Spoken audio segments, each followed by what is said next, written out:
Bien, hola a todos, les doy cordialmente una bienvenida a este curso de Revit 2021 enfocado a la arquitectura.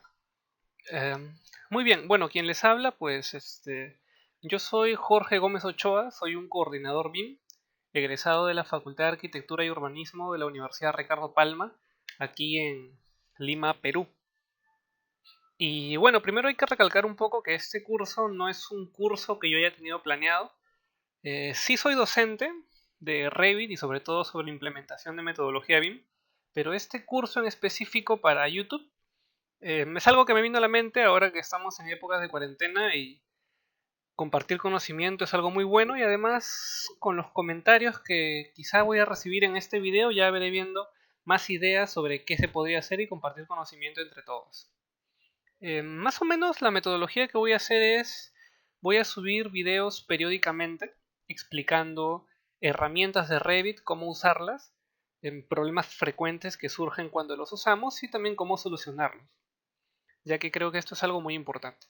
La idea va a ser ver, pues en esta clase, que es la primera, ver la interfaz gráfica para aquellos que no sepan nada de Revit, y la segunda clase recién empezamos con la clase de modelo.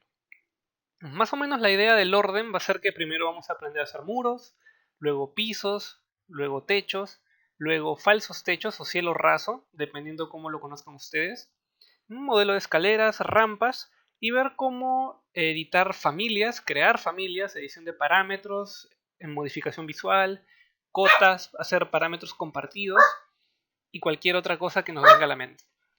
También, en el caso que vaya bien todo este curso y realmente tenga el apoyo de las personas, pues también tenía pensado hacer un curso de Dynamo para aquellos que quieran aprender a programar, ya que si bien es cierto, Revit es una gran herramienta, pero tiene una desventaja, y es que toma tiempo. Nosotros podremos manejar muy bien la herramienta, podremos diseñar muy bien, pero hay acciones que son repetitivas y se pueden automatizar. Y ahí es donde entra en juego Dynamo para poder hacer automáticamente ciertas cosas que sí se pueden hacer, pero podemos evitar hacerlo. Muy bien, nuevamente este curso, como les digo, no es un curso que he planeado, pero me gustaría recibir sus comentarios y opiniones para ver cómo podemos mejorarlo e ir subiendo más videos respecto a los temas que ya les mencioné, pues, ¿no? Muy bien, vamos a empezar. Nuevamente, bienvenidos.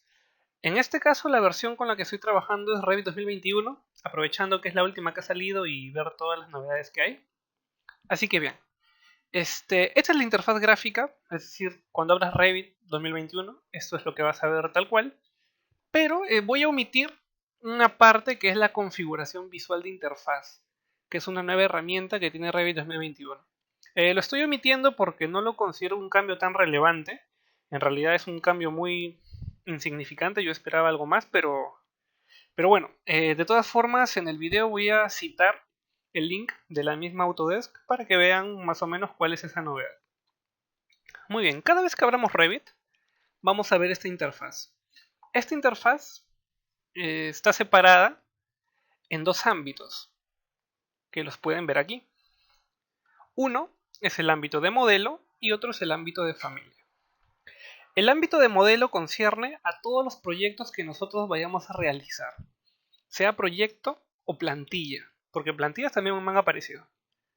Y familias, si es que son nuevos en Revit y no saben literalmente nada de Revit, quizá no van a entender esto de familias, pero ya con el transcurso del tiempo y las demás clases, estoy seguro que sí lo van a entender.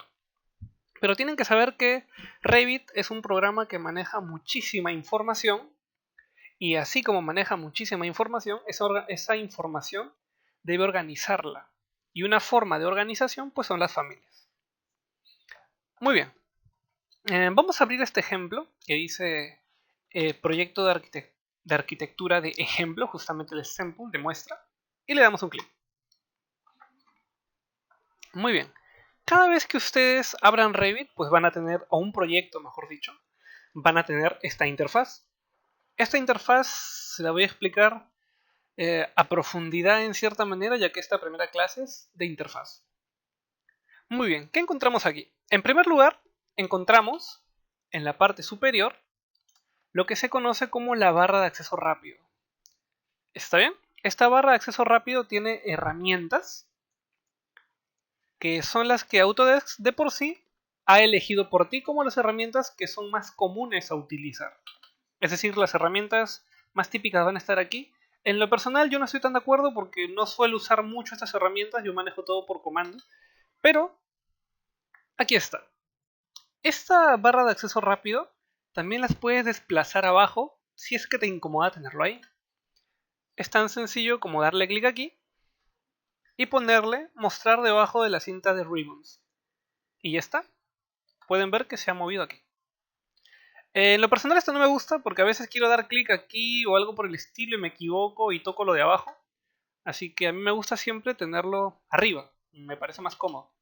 Además creo que todos los programas como PowerPoint, Office o cualquier otro programa lo tienen arriba. Así que yo ya tengo esa costumbre. Muy bien. Los siguientes puntos a tocar son estos de aquí.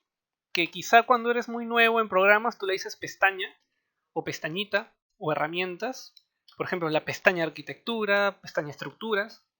Su nombre propiamente dicho se le denominan tabs. ¿Está bien? Así que si a lo largo del video o a lo largo de todo el curso que voy a dar me escuchan decir tab view, que es el tab view de aquí, tab manage, etc, etc, es porque yo ya estoy acostumbrado a esta terminología.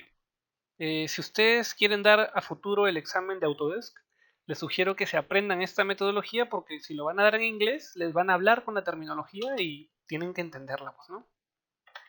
Muy bien. Luego se van a dar cuenta que hay un montón de herramientas y esas herramientas están encapsuladas en ciertos grupos. Por ejemplo, aquí dice circulación y está encapsulado escalera, rampa y baranda. Aquí dice aperturas y están encapsulado un montón de aperturas. Al igual que construcción o build. Y hay herramientas agrupadas. Ok, cada agrupación se le denomina Ribbons Palette. O paleta de ribbons, agrupación de ribbons, como quieras decirle. Y la herramienta que se encuentra dentro, o sea, ahí sí, rampa, escalera, esto de aquí, se les denomina ribbons. Es decir, las herramientas, pues, ¿no? Como tal. También van a ver que dentro de este espacio de Revit tenemos esto de aquí. Tenemos dos menús, por decirlo así, que es el menú de propiedades y el Project Browser. Digo menús porque es el término más familiar que van a conocer, pero no es un menú como tal, ¿de acuerdo? Ok, esto de aquí se puede mover, es decir, tú puedes darle clic y moverlo como tú quieras, ya que la interfaz de Revit es completamente personalizable, al menos en su mayoría. En lo personal a mí me gusta tenerlo izquierda y derecha porque es más fácil acceder a la información, en comparación a cuando tienes uno arriba de otro, en la cual es más difícil ya que tienes que estar deslizándote una mayor cantidad de veces. Muy bien. Ahora, esto de aquí se llama Properties y sirve justamente, como su nombre lo dice, sirve para ver propiedades. Ejemplo, para poder entender mejor esto, vamos a cambiar de vista. Así que de momento, conmigo por favor, vamos a darle clic a esta casita de aquí. Esa casita de aquí es una herramienta que se llama Default 3D View o Vista 3D por defecto. Eso también lo encontramos aquí en el Tab View y la casita Default 3D View. Si yo le doy clic, por defecto Revit me va a mandar a la vista 3D del proyecto, que valga la redundancia es una vista por defecto. De ahí el nombre de la herramienta. Muy bien, recapitulando. El menú de propiedades como tal sirve, como su nombre lo dice, para ver propiedades. ¿Propiedades de qué tipo? Por ejemplo, voy a tocar este muro. Lo toco. Me dice, mira, este es un muro básico llamado CLW1. Está a 1,5 metros por debajo del primer piso y llega hasta 1 metro por debajo del segundo nivel. ¿Qué quiere decir? Que este menú de propiedades sirve para ver todas las propiedades de absolutamente todo lo que existe en Revit. Si yo toco esta ventana de aquí, me dice, mira, un tipo skylight que mide 1,18 m por 1,17 m. Si yo toco, no sé, esta otra ventana, me dice, mira, esta es una ventana de un solo paño y es estándar, está a 8 centímetros del piso. ¿Ok? Se entiende perfectamente. Entonces el menú de propiedades sirve para ver las propiedades, pues, ¿no? Y si no estoy tocando nada, por defecto veo las propiedades de la vista. Ahora, ¿qué es la vista? La vista es el todo. Toda esta ventana que yo estoy viendo es la vista como tal. Y lo que tengo son sus propiedades. Esto es solamente si es que no estoy seleccionando nada. Ahora, ¿y el Project Browser para qué sirve? El Project Browser sirve, como su nombre mismo lo dice, browser, es un buscador. ¿Qué quiere decir esto? Que aquí voy a tener absolutamente todo lo que existe en mi proyecto. Por ende, si yo borro algo de aquí, se borra del proyecto. Sea una vista o un elemento. Yo puedo borrar una familia de sillas y todas las sillas de ese tipo se van a desaparecer y no la van a poder recuperar. Así que, al menos de momento, limítense a conocer el Project Browser como un visualizador hasta que tengan la capacidad y los conocimientos para poder gestionar su información, o de lo contrario van a borrar algo sin querer y no lo van a poder recuperar. Muy bien. Ahora, volviendo al caso. Ya tenemos el menú de propiedades y el Project Browser. ¿Qué más vamos a ver aquí? Se van a dar cuenta que en la parte inferior también hay un montón de herramientas. Sí, así es, Revit tiene un montón de opciones. Pero una vez que comprendamos para qué sirven, todo se hace más fácil. En este caso me voy a centrar hasta aquí. Esto de aquí no, porque estos son esto de aquí, perdón, porque son propiedades analíticas que lo veremos cuando veamos, o sea, si es que vemos Revit estructuras, pero también es interesante. Muy bien, para poder comprender mejor cómo funciona la primera herramienta, que es la herramienta de escala, prefiero ir a una planta del primer piso, ya que en un plano es donde se aprecia mejor. Ahora, ¿cómo voy a una planta del primer piso? Para poder ir ahí, simplemente voy al Project Browser y voy donde dice Level 1. Tengo dos opciones. Doy clic derecho, abrir, abrir, o le doy doble clic y me voy a esa vista. En este caso estoy en una vista de un primer nivel.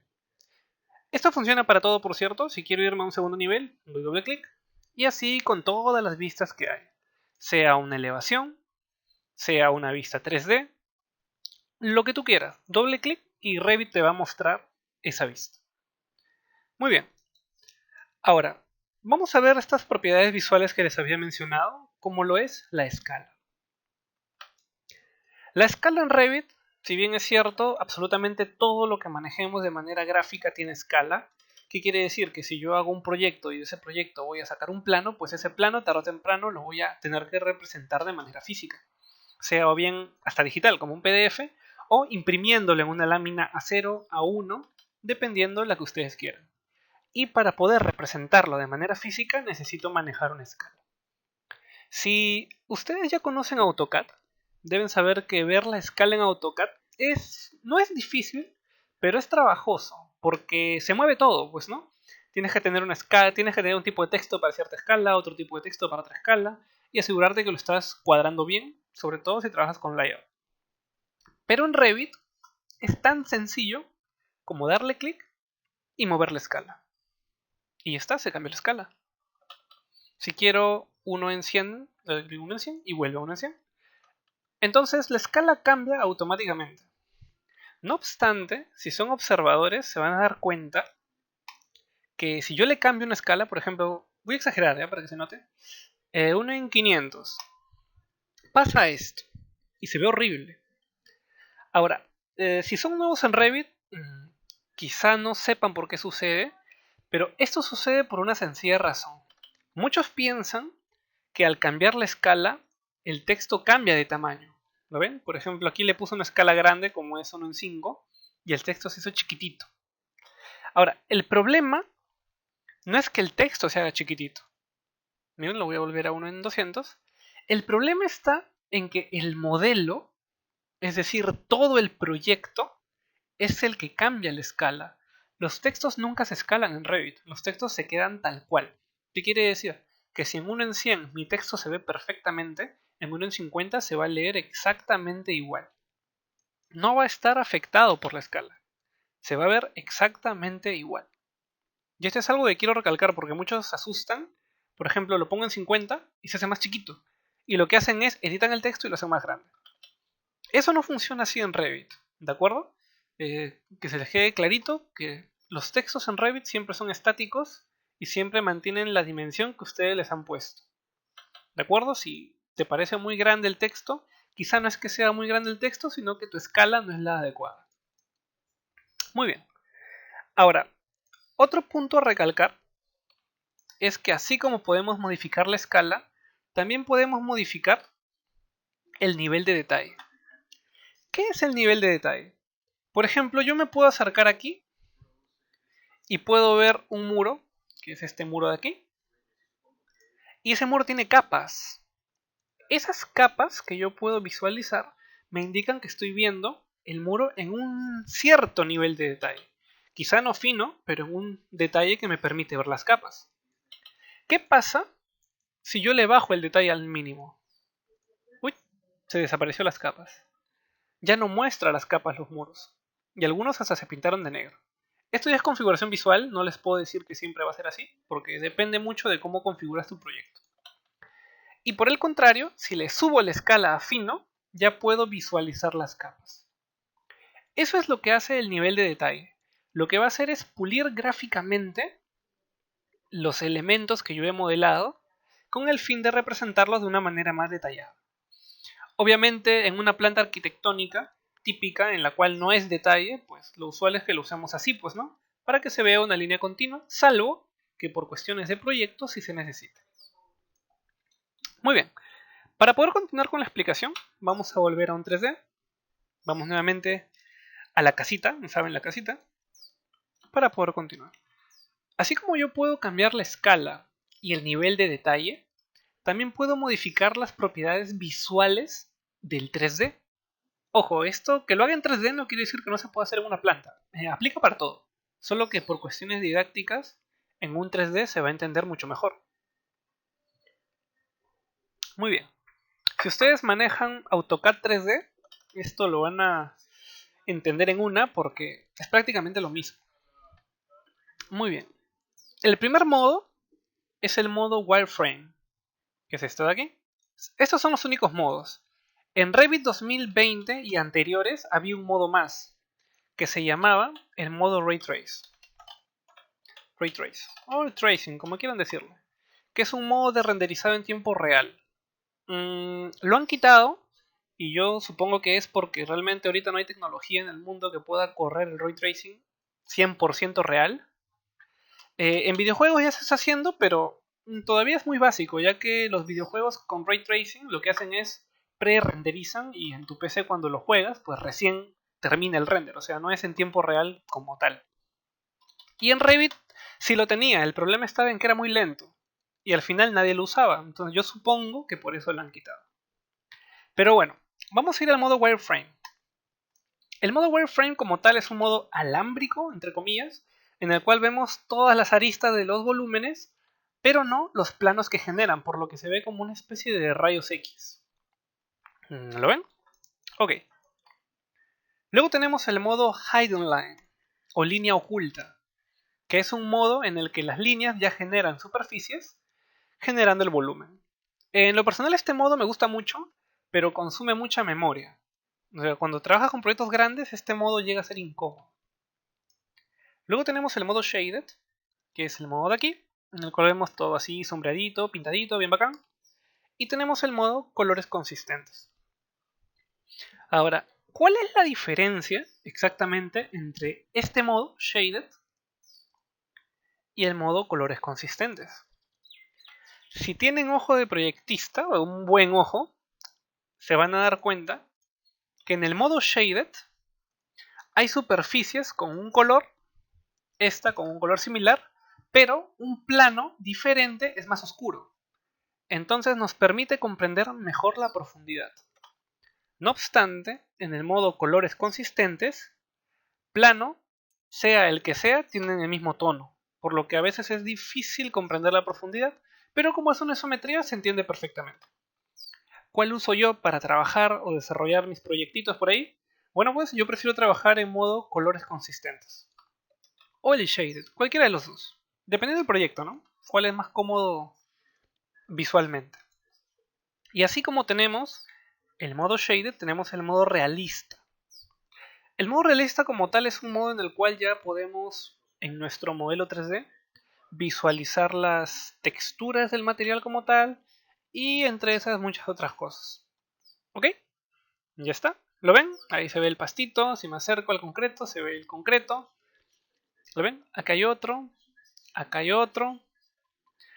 Ahora, como pueden ver, no es de lo mejor que hay, pero aquí está el modo, pues, ¿no? Entonces, ya está, el modo realista. Para poder trabajar, lo mejor yo creo que sería utilizar el modo Consistent Color o el modo Shaded. De tal manera que podemos tener un mejor flujo, ya que en realidad, o al menos yo, no considero necesario ver todo esto para desarrollar mi proyecto. Al menos yo no lo necesito, así que yo trabajo con el Shaded o colores consistentes. Muy bien. Así como tenemos la herramienta escala, el nivel de detalle y la configuración visual, también podemos activar lo que se conoce como la carta solar o un estudio solar, como quieran decirle, en el cual si le damos clic al sol y damos prender el sol, aquí no se preocupen, no estamos configurando, simplemente estamos viendo herramientas, así que bien. Y tenemos la carta solar. Esto quiere decir que en Revit también se puede hacer un estudio solar con precisión si es que conocemos correctamente e ingresamos correctamente la orientación de nuestro proyecto. Yo sugiero que aquí den control Z y ya está. Ahorita les explico por qué. Muy bien, así como tenemos la herramienta del sol, también tenemos la herramienta de las sombras. ¿Qué quiere decir? Que yo puedo prenderle sombras a mi proyecto y poder visualizar cómo se va a comportar. No obstante, dense cuenta de algo. Si tienen buen ojo, quiero que observen esta sombra de acá. Esta. Miren su posición y qué va a pasar cuando yo roto la vista. ¿Lo ven? ¿Lo ven? ¿Qué quiere decir? Quiere decir que la vista generalmente me va a seguir. O sea, la sombra, perdón. Porque esto sucede si y solo si no he activado el sol. Si yo, por eso le di control Z hace un ratito. Si yo activo el sol, las sombras ya no me van a seguir. Se van a quedar fijas según la posición del sol. Y esto no es del todo correcto para trabajar porque quizá va a llegar un momento en el que voy a ver el proyecto en contraluz. Y ya no es tan cómodo. Muy bien. Ahora tenemos las sombras. Luego ya creo que todos sabemos, pero de todas formas lo voy a explicar, el símbolo universal de la cafetera, que es el renderizado, pues, ¿no? Cómo hacer un render. En este caso sí, vamos a ver quizá cómo hacer render en Revit, porque yo uso otros programas de render como Unreal Engine o Lumion, así que quizá no lo toque porque los renders de Revit son bastante básicos. Sí se pueden obtener muy buenos resultados, pero toma mucho tiempo y lo considero innecesario. Muy bien. Ahora, para poder comprender las dos herramientas que siguen, lo mejor sería volver a una planta para poder comprenderlo mejor. Estas herramientas que voy a enseñarle ahorita dependen una de la otra. No puede, o no se puede, pero lo recomendable es comprender ambas para ver cómo funcionan en sintonía. La herramienta como tal se llama Crop Region o región Crop. Crop Region, Region Crop, lo entienden acá. Crop Region. ¿Para qué funciona? Primero le voy a dar a la del lado derecho. Clic. Y van a ver que aparece un rectángulo en la vista. Ahora, ¿para qué sirve este rectángulo? Este rectángulo sirve para lo siguiente. Miren qué pasa si yo jalo o doy un ligero drag a esto de aquí. Ha cortado la vista, ¿cierto? Ahora, no es que como tal ha cortado el proyecto, ¿ok? Esto lo que ha hecho es ocultar todo lo que se encuentra fuera de este rectángulo. Así es como funciona el crop. Ahora, si yo usé el primero, el de la derecha, perdón, ¿para qué sirve el otro, el de la izquierda? El de la izquierda lo que va a hacer es aplicar ese recorte. ¿Qué quiere decir? Que yo puedo tener prendido el rectángulo, pero sin el recorte activo y veo todo el proyecto. Y el rectángulo sigue existiendo. No obstante, si yo activo el Crop View, automáticamente se recorta. Para eso funciona. Ahora, si ustedes son muy nuevos y no tienen idea de en qué podrían usar esto, pues puedo tener planta de un solo ambiente. Una planta de una cocina, por ejemplo, de un baño, en la que no necesito ver lo demás, pues lo que hago es hago un crop y empiezo a ver solamente el baño. ¿Lo ven? Le cambio la escala a una escala prudente y hago mi detalle de baño. Tranquilamente, no hay ningún problema. Ahora, van a haber ciertos problemas que vamos a encontrar cuando trabajemos con el crop. En primer lugar, las cotas. Por ejemplo, el proyecto original es así. Y si yo lo corto, las cotas se mantienen, las anotaciones se mantienen en general. Esto se arregla facilísimo si activamos en la vista la herramienta Annotation Crop. O bueno, la propiedad o el parámetro de Annotation Crop. Si yo lo activo, van a ver que automáticamente, miren, así era antes y después de activarlo. ¿Qué es lo que va a hacer? El Annotation Crop, noten que ahora también sale un segundo rectángulo segmentado. Ese rectángulo segmentado es el Annotation Crop. El Annotation Crop lo que va a hacer es controlar la visualización de las anotaciones. ¿Qué quiere decir? Que si yo lo extiendo, sigo viendo las cotas. Pero si lo reduzco, automáticamente oculta las anotaciones, permitiéndome tener un plano más limpio. Para eso sirve. Nuevamente, el de la izquierda aplica el recorte y el de la derecha lo desactiva la región, el marco, este rectangulito. Muy bien, para ver la siguiente herramienta, vamos a volver nuevamente a la casita, que es a un 3D. Y vamos a ver estas dos opciones de acá.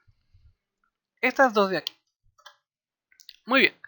La primera es en un caso muy particular y muy exquisito también, que es el hecho de bloquear una vista. Ahora, ¿a qué me refiero con bloquear una vista? Bueno, pues digamos que... luego les voy a explicar cómo hice esto, no se preocupen. Digamos que yo estoy haciendo un detalle de baranda, un detalle isométrico de una baranda. No sé por qué, pero digamos que lo estoy haciendo. Cuadro mi vista bien bonito. Un rato me voy al baño, me paro, me voy. Y un colega mío de mi empresa quiere ver una parte del proyecto y se mete a mi máquina, ve la vista, la mueve, la observa, todo bacán, pero no sabía que yo estaba haciendo una vista de detalle y quizá el ángulo que yo tenía era bueno y me tomó tiempo encontrarlo y él ya lo movió, o sea, me lo deja así, ¿no? Todo chueco. ¿Cómo puedo hacer yo para recuperar la vista que yo tenía antes? Pues en realidad es muy sencillo. Yo puedo darle clic aquí al Full Navigation Wheel. No sé si lo pronuncio bien por si acaso. Y aquí yo tengo una herramienta que se llama recapitular, que es esta de acá. Le doy un clic y puedo ver hacia atrás todas las vistas que yo todos los cambios de ángulo en el momento de cámaras que he hecho. Y me permite recuperar alguna vista anterior. Es así de simple, es bien sencillo. Clic, recapitulo y veo todas las vistas anteriores. Muy bien. Ahora, esto sirve solo para retroceder, ¿eh? No para adelantar. O sea, si retrocedo y se me pasó, ahí sí ya lo perdía porque solo sirve para retroceder. Ahora, digamos que recuperé mi vista y esta vez me quiero asegurar que nadie lo mueva. ¿Cómo lo hago?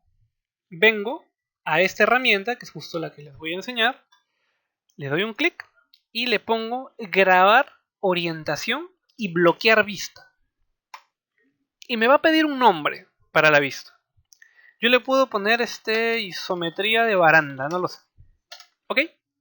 Noten que en el Project Browser, en vistas 3D, apareció mi isometría de baranda. Y ya está. Y si voy nuevamente a la casita, que es el 3D View, me crea una nueva vista. ¿Ven? Y ya está. Tengo una vista guardada. Y si la quiero rotar o mover, o sea, quiero cambiar el ángulo, noten que no me permite. Está bloqueado. En eso consiste el bloqueo de vista. impedir que alguien pueda mover la cámara con el fin de evitar cambios de información. Puede que les parezca algo tonto, pero que alguien te mueva una vista me pasa cada rato, así que ahí tienen un buen tip. Muy bien. La siguiente herramienta es esta de aquí, que son esas gafas o estos lentes que tenemos aquí. Esta herramienta es muy importante si la sabemos usar. Sirve para controlar visualmente los elementos. ¿A qué me refiero con controlar visualmente? Por ejemplo, digamos que de momento y de manera temporal yo no quiero ver los árboles porque me obstruyen información. Tal vez por acá tengo un nicho, un ingreso, una cisterna, no lo sé. Y quiero verlo pero me obstruye la información. Entonces toco un árbol, vengo a los lentes y le pongo ocultar categoría o hide category. Y le doy un clic. Y van a ver que desaparece todo automáticamente. Todos los de la categoría que conciernen al árbol. Y también noten que ha aparecido un rectángulo en mi vista de color cian. Esto me está indicando que estoy en una modificación de vista temporal. Es más, aquí dice, mira, temporal. ¿Qué quiere decir? Quiere decir que si yo cierro la vista y la vuelvo a abrir, va a volver a la normalidad. Y también que esa acción de ocultar la puedo revertir dándole clic en Reset. Miren, le doy clic en Reset y vuelve a la normalidad. Así puedo ocultar cosas que yo quiera de manera temporal y luego revelarlas. Y por el contrario, así como yo puedo ocultar, también puedo aislar elementos. Ahora, ¿a qué me refiero con aislar? Un ejemplo. Digamos que por alguna razón yo quiero no lo sé, ver esta mesa.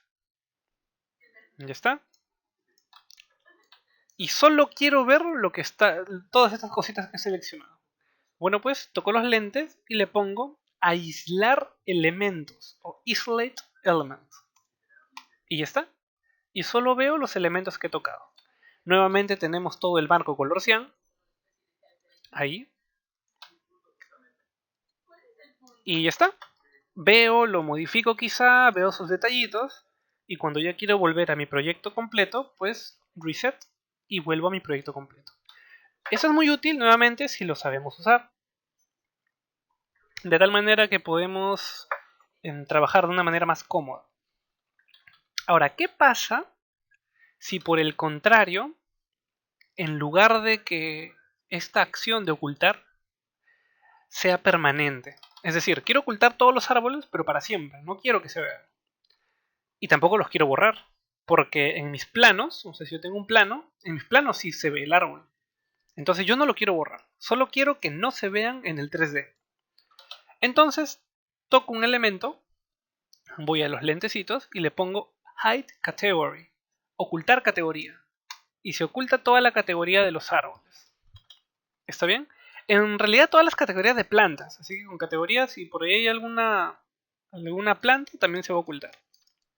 Y quiero que esta acción de ocultar sea permanente. ¿Cómo lo hago? Vengo a los lentes y esta vez en lugar de darle Reset, le doy en Apply. Es decir, aplico el filtro. Aplico. Van a ver que el borde color cian desapareció. Y ahora ya está oculto para siempre o bueno, de manera permanente. Para eso sirven los lentecitos, para controlar visualmente. Puedo ocultar o aislar elementos. Y ahora, digamos que ya lo oculté, bacán. Terminé de trabajar. Ahora, ¿cómo lo revelo? Pues ahí entra en juego el foquito del costado, que es la última herramienta que vamos a ver en esta primera clase. Ahora, este foquito sirve para ver elementos ocultos. Si yo le doy clic nuevamente, noten aquí. Si le doy clic, van a ver que salen un montón de elementos con un borde así carmesí. Ese borde me indica que ese elemento está oculto. Y si yo lo quiero revelar, es tan sencillo como tocarlo, y como los oculté por categoría, arriba me sale revelar por categoría. Aquí está. Y le doy un clic. Y van a ver que el tono carmesí ahora es color gris. Eso me indica que el elemento ya no está oculto. Para apagar el foquito simplemente le puedo dar un clic de nuevo o le doy clic aquí, que es revelar elementos ocultos. Muy bien, y ya está. Y tengo los árboles nuevamente. Esto aplica para todo. Si quiero ver quiero ocultar, no lo sé, quiero ocultar esta mesa, igual, oculto elemento. En este caso, hide element. Y lo aplico. Y ya está, se ocultó. Y si lo quiero revelar, voy al foquito, lo toco, revelar. Y ya está, lo recupero. De esta manera podemos ir manejando la interfaz y cómo funciona. ¿Ok? Ahora, respecto a esta versión de Revit, que es la 2021, tiene ciertas mejoras, es cierto. Y hay una que me parece interesante, que ya la tenía antes, es decir, desde la versión 2020.1, si no me equivoco. Y ahora la han mejorado y me gusta mucho. Vamos a ir a una vista de la cocina, en Kitchen. ¿Ok? Ah, bueno, ese es un render. Vamos a ir a una vista 3D. Vista 3D de la cocina. Espero que cargue.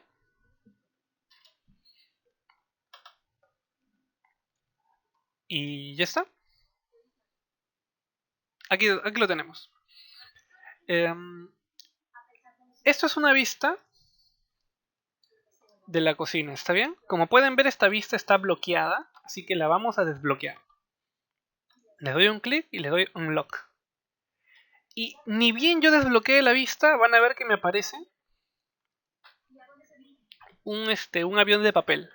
Ese avión de papel es una herramienta que se llama Fly Mode, o modo fly, modo vuelo, que existe desde la versión 2020.1 que apareció y ahora ya está mejorada. ¿En qué consiste? Yo puedo estar en una vista en perspectiva y activar el modo fly. Y me puedo mover como si estuviera en un videojuego. WASD. Si alguna vez han jugado Counter-Strike o algún otro juego que sea shooter, lo van a entender al toque. Pero si no, igual, WASD. W para avanzar, A para la izquierda, D para la derecha y S para atrás. Clic derecho presionado y puedo rotar la cámara. Y ya está. Este modo es interesante porque te ayuda a ver el proyecto prácticamente. Si quiero ir para arriba, letra E. Y si quiero ir para abajo, letra Q. Y ya está. O sea, esto es interesante porque te permite ver muchas cosas. Cosas que quizá de manera nativa no lo podías hacer. O al menos no con tanta facilidad. Así que es interesante. Me interesa también que aprendan esto porque para ver instalaciones, es decir, cuando hacemos compatibilización de arquitectura con estructuras y MEP, que es eléctrica, sanitaria, mecánicas, gas, agua contra incendios y todo eso, en los sótanos, para ver las instalaciones, cómo se cruzan las tuberías, esto es muy útil. Así que bien, este es el modo Fly. Y también lo interesante es que en esta versión, que a diferencia de Revit 2020.1, es que aquí sí permite tener el modo realista, que es lo que tenemos ahorita. En esa versión, si no me equivoco, la versión renderizada no permite, no recuerdo muy bien. Pero es bacán, porque su realista ahora ha mejorado bastante y cuando lo ves con el modo fly, pues es más bacán. Y ya está. A ver, voy a volver a la vista 3D. Y aquí tenemos esto. Muy bien, esta ha sido la primera clase con respecto a la interfaz en Revit 2021. Espero que les haya gustado. Si tienen alguna duda, consulta, lo pueden preguntar libremente. Yo leo los comentarios, las sugerencias. Si les parece que hablo muy lento, pues también lo comentan. Si hablo muy rápido también. Y los espero en el próximo video. El video que viene será de muros. Sobre cómo... Bueno, en realidad primero va a ser niveles, ejes, muros y todas las ediciones de muros, pues, ¿no? Concerniente a Revit Arquitectura. Espero que les haya gustado. Soy Jorge Gómez Ochoa y hasta la próxima.